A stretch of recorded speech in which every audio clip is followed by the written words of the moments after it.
Little Bits.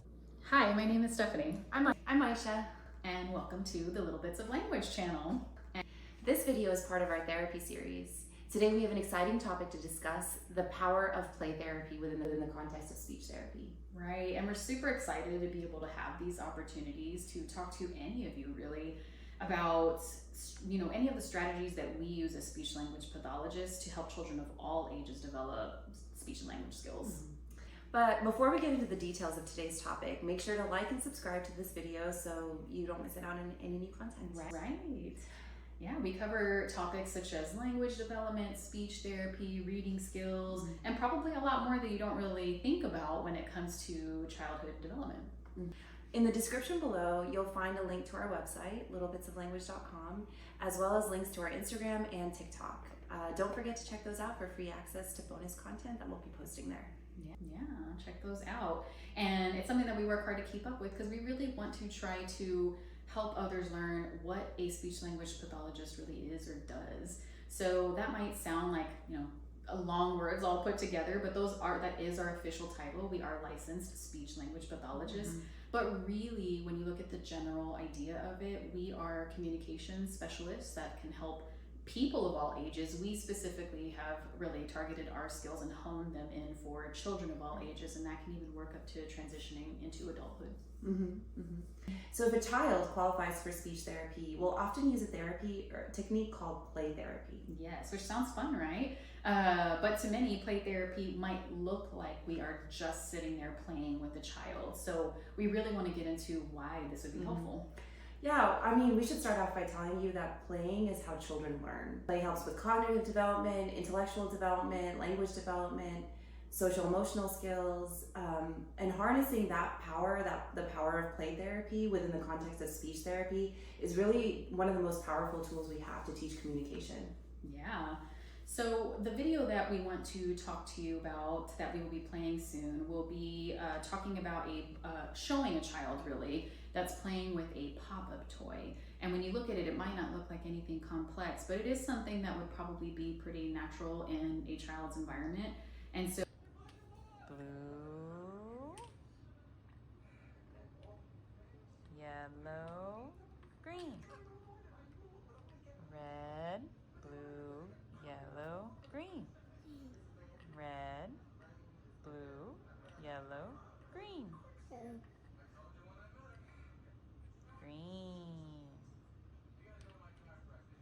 play therapy, we use different things: toys, games, activity sheets, coloring books, all sorts of things, whatever might help that child feel like they're in a more safe and comfortable place so that they can express themselves more freely.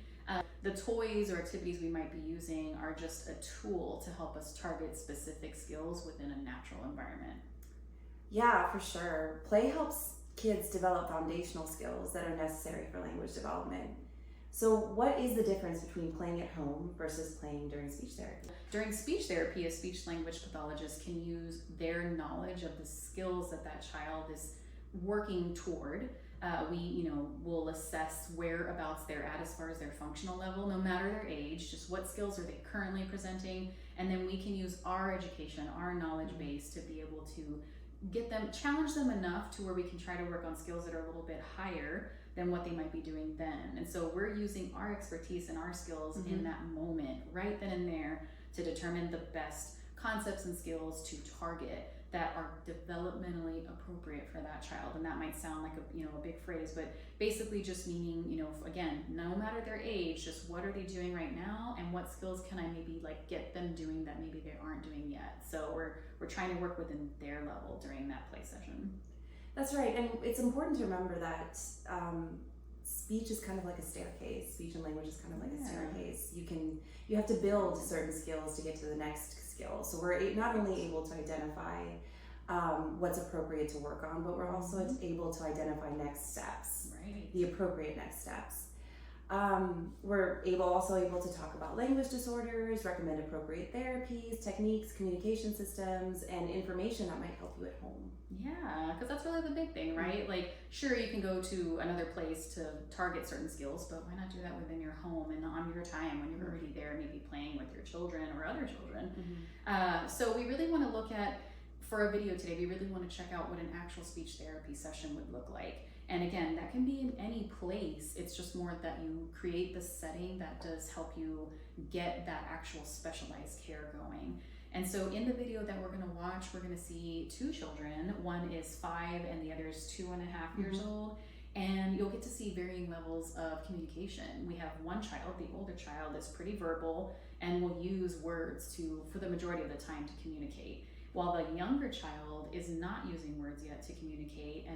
But really we want to point out that even though they're nonverbal, which means they're not using their oral language, their words, their true words to communicate, that doesn't mean, one, that he's not getting out any sounds at all, and it also really does not mean that he's not communicating at all. So we really want to point that out while we're watching the video. Can you put the blue dowel after the red dowel? This one first? So I ask, can you put the blue dowel after the red dowel? I think it is. Okay. Now this time. Wait. What about the time you have to do it? Now, I want you to put the green one after the yellow one. Green one after the yellow one. Okay, so I'm going to put yellow first and green after yellow. Let's see. Very nice. Okay, now we're going to try this. Can you put the blue one first and the yellow one last? Oh, the blue one first and the yellow one last. Now, is this first and last? So you did put this one before and this one after, but out of the whole line, where's first? Wait, what about the time you had to do it? Okay, We can take turns to we try. can take turns. Let's get mine first though, because we haven't finished mine. I had said to make sure to put the blue first. So where would first in line go? Blue.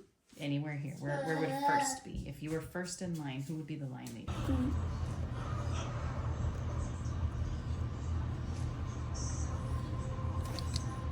One, 2, 3,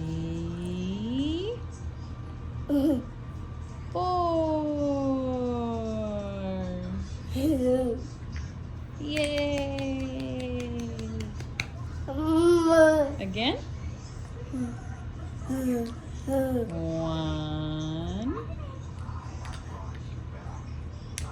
2,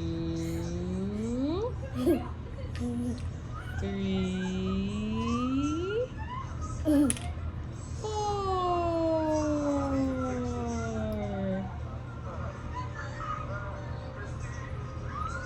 Yay! So, if you're considering speech therapy for your child, play therapy will probably be in the mix. Yeah. And I would really suggest that as like a way to go. You know, if you're looking at how much progress you can make within, say, a sit-down setting like this, where you're just at a table working on something very drill-based, you might not make as much progress as if you were in a more natural play setting, because it just really is a fun and an effective approach to help you work and target on those, you know, speech and language skills, those specific skills, which all really leads to overall, you know, social development, emotional development, cognitive growth. There's a lot of ways that it can really benefit the child. Right, and we know that you're busy, and whenever you play with your child, you can use these techniques.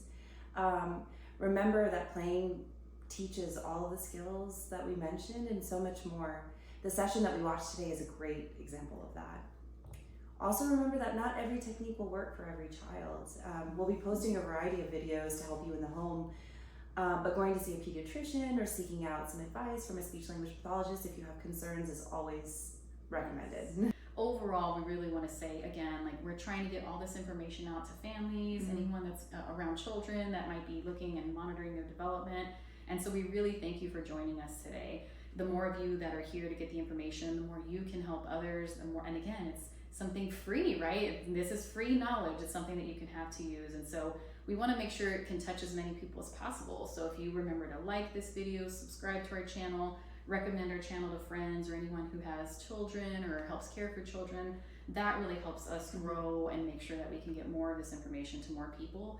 And so we'll continue to post videos about child language development, speech therapy, recommended toys and activities, all sorts of different things, just to make sure that we can increase the fun value, even if you're targeting these communication skills for kids.